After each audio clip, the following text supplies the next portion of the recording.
விடுதலை சிறுத்தைகள் கட்சி இன்றைக்கு தமிழக அரசியல் களத்தில் தவிர்க்க முடியாத ஒரு அரசியல் சக்தி என்பதை நாம் அறிந்திருக்கிறோமோ இல்லையோ, நம்முடைய கொள்கை பகைவர்கள் அறிந்திருக்கிறார்கள். பகை வேறெந்த பகையும் கிடையாது. சொத்து தகராறு பகை இல்லை, பாகம் பிரித்துக் கொள்ளுகிற பகை இல்லை, கொள்கை பகைதான். நாம் பேசுகிற அரசியலுக்கும் அவர்கள் பேசுகிற அரசியலுக்கும் பொருந்தாது, ஒத்துவராது என்பதுதான் அந்த கொள்கை பகை என்று பொருள்.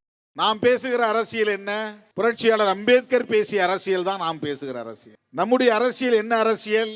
தந்தை பெரியார் பேசிய அரசியல் தான் நம்முடைய அரசியல்.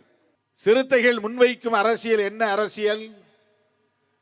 மாமேதை கார்ல் மார்க்ஸ் பேசிய அரசியல் தான் நாம் பேசும் அரசியல், முன்வைக்கும் அரசியல்.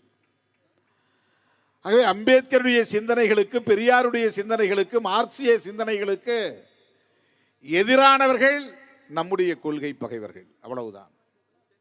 நமக்கு தனிப்பட்ட முறையிலே எந்த பகையும் கிடையாது. யார் மீதும் நமக்கு சாதி அடிப்படையிலோ மத அடிப்படையிலோ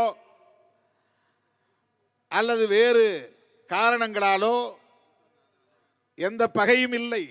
நாம் பேசுகிற அரசியலோடு முரண்படுவதால் அவர்களை நாம் விமர்சிக்கிறோம். நாம் பேசுகிற அரசியலோடு முரண்படுகிறோம் என்பதையும் தாண்டி நாம் வலுவாக வளர்கிறோம் என்கிற பொறாமை உணர்ச்சியாலும் நமக்கு எதிரான சதிகளை தீட்டிக் கொண்டே இருக்கிறார்கள்.